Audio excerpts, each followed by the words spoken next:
সংস্কার শেষ হয়নি, বাজে নিয়ে নির্বাচনের ডামাডোল।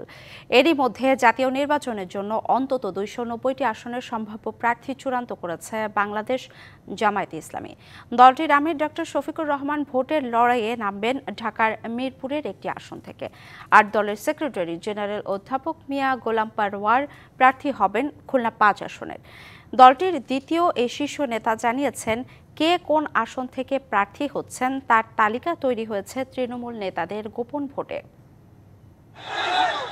5 আগস্ট আওয়ামী লীগ সরকার পতনের পর এসেছে নতুন রাজনৈতিক বাস্তবতা। ডক্টর ইউনূসের নেতৃত্বে অন্তর্বর্তী সরকার গঠনের পর দ্রুত জাতীয় নির্বাচনের জন্য চাপ দিয়ে আসছে দেশের অন্যতম বৃহত্তম রাজনৈতিক দল বিএনপি। কিন্তু জামাতের প্রকাশ্য অবস্থান, আগে গুরুত্বপূর্ণ সংস্কার, পরে নির্বাচন। প্রকাশ্যে দ্রুত জাতীয় নির্বাচনের বিরোধিতা করলেও আড়ালে ভোটের প্রস্তুতিতে সবচেয়ে অগ্রগামী জামায়াত। দলটির সেক্রেটারি জেনারেল জানালেন, এরই মধ্যে বেশিরভাগ আসনে সম্ভাব্য প্রার্থী চূড়ান্ত করেছে তার দল।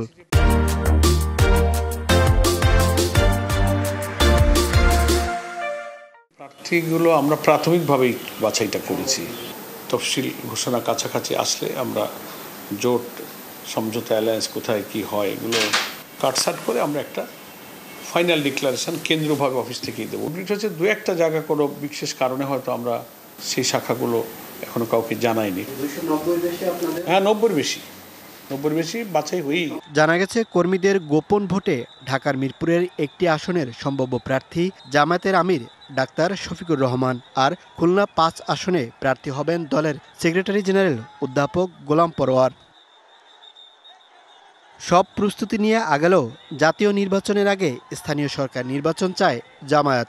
এই স্থানীয় নির্বাচনও যদি পরে হয় তাহলে নট আনলাইকলি সেই নির্বাচনে কাটাকাটি, দুর্নীতি, মাসেল শক্তি, রাজনৈতিক দল যারাই ক্ষমতায় যাবে তারা ভাববে যে আমি যখন জিতে গেছি তো চেয়ারম্যান, মেয়র সব আমার লাগবে।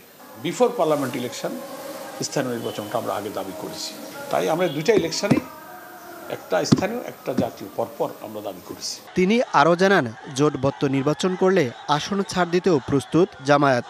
যে আমার দল জোট কি হচ্ছে, কয়টা আসন হচ্ছে, সবগুলোই কিন্তু কিছুটা অপেক্ষার জন্য সময় গুনছে। Mohaiminul Khan Apu, DBC news, Dhaka.